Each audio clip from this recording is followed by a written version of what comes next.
Hi everyone, Joe Levine here. I'm working on what I consider just a fascinating subject, the flower. I have this set fully built, so I want to work in reverse and deconstruct it.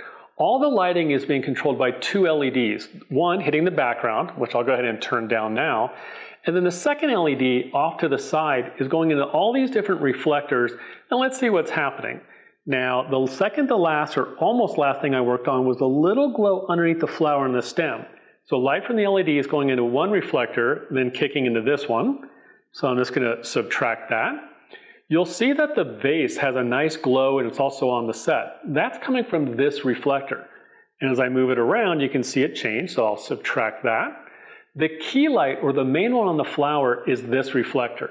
And as I rotate the flower, I have the ability to really move that light around. So with our subtraction, that one goes out of the way.